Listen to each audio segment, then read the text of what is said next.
આજે તો સવારે ઉઠવામાં જ લેટ થઈ ગયું અને ઘરના બધા જ કામ પત્યા એટલે 12 વાગી ગયા. એટલે મેં ફટાફટ સિમ્પલ અને ઝટપટ બની જાય તેવી રસોઈ બનાવીને તૈયાર કરી દીધી. ડુંગળી લસણ વિનાનું બટેટાની પતરીનું શાક, સાથે કઢી, ખીચડી અને રોટલી. તો આજનું જે શાક છે ને બટેટાનું એ 5 જ મિનિટમાં બનાવીને તૈયાર કરી નાખ્યું. તો 1.5 પડી જેટલું અહીંયા મેં તેલ ઉમેરી દીધું, સાથે 5 ચમચી જેટલું જીરું, 5 ચમચી એટલી રાઈ આપણે ઉમેરી દેવાની. ત્યાર પછી અહીંયા મીડિયમ સાઇઝના 3 થી 4 બટેટાની પતરી બનાવીને રાખી હતી તે આપણે તેમાં ઉમેરી દઈશું. અને સાથે જ આપણે 5 ચમચી એટલું મીઠું ઉમેરી દઈશું અને મીઠાને બટેટામાં સરસ રીતે મિક્સ કરીને આપણે છે ને સ્લો ગેસ ઉપર તેને થવા દઈશું. ત્યાં સુધી મેં અહીંયા 3 મીડિયમ સાઇઝના ટામેટા લઈ લીધા છે, તેને આપણે કાપીને સીધા જ મિક્સર જારમાં એડ કરી દઈશું. અને સાથે જ છે ને અહીંયા મેં અડધી ચમચી જીરું લીધું હતું, અડધી ચમચી વરિયાળી અને 1 ચમચી ધાણાને છે ને થોડાક અમથા શેકી લીધા છે. અને તેને પણ આપણે ટામેટા સાથે જ મિક્સ કરી લઈશું, કારણ કે આપણી પાસે સમય નથી. જો તમારી પાસે સમય વધારે હોય તો તેને અધકચરા ખાંડીને પણ અલગથી નાખી શકો છો.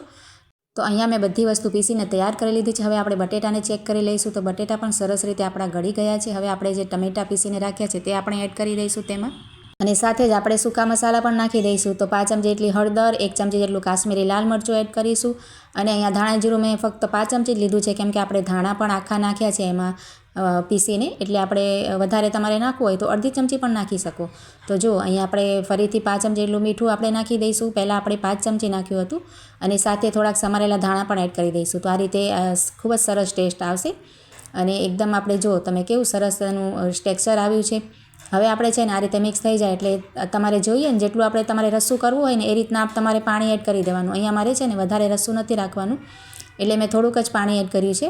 અને સાથે અહીંયા મેં ખીચડી પણ મૂકી દીધી છે. તો એની દાળની જો સરસ આપણે ખીચડી કઢી સાથે ખાવા માટે તે પણ આપણે રેડી કરી દીધી છે બીજા ગેસ ઉપર. અને સાથે સાથે કઢીની પણ તૈયારી કરી લઈએ. 2 ચમચા દહીં અને 1 ચમચી એટલું આપણે જે ચણાનો લોટ આવે છે તે આ રીતે નાખી અને પહેલાં ચમચાથી આપણે મિક્સ કરી લેવાય, એટલે તેમાં ગાંઠા ના પડે જુઓ.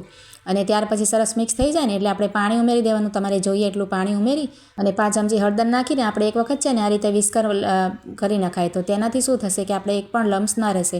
ચણાનો લોટ અને દહીં એકદમ સરસ મિક્સ થઈ જશે. અને સાથે જુઓ મેં કઢીને વઘાર પણ એડ કરી દીધું છે. હવે ઉપરથી આપણે આ રીતે લીલા ધાણા નાખી દઈશું એટલે આપણે કઢી પણ તૈયાર થઈ ગઈ. અહીંયા આપણે જે બટેટાનું શાક છે તેને પણ ચેક કરી લઈશું. તો તેલ ઉપર આવી ગયું છે અને એકદમ રેડી છે આપણે સરસ રસાવાળું શાક. જુઓ વધારે રસ્સો નથી રાખ્યો. જો તમારે વધારે રસ્સો જોઈતો હોય ને તો વધારે પાણી તમે ઉમેરીને આ રીતે રેડી કરી શકો છો. હવે આપણે ઉપરથી અડધી ચમચી જેટલી જે કસ્તુરી મેથી આવે છે તે અને લીલા ધાણા નાખી દઈશું. તો આજનો બ્લોગ કેવો લાગ્યો જરૂર કમેન્ટ કરજો, અને સારો લાગ્યો હોય તો લાઇક કરજો, શેર કરજો, અને આવા જ બીજા બ્લોગ જોવા માટે મારી ચેનલને સબસ્ક્રાઈબ કરજો. તો ચાલો મળીએ નવા બ્લોગમાં.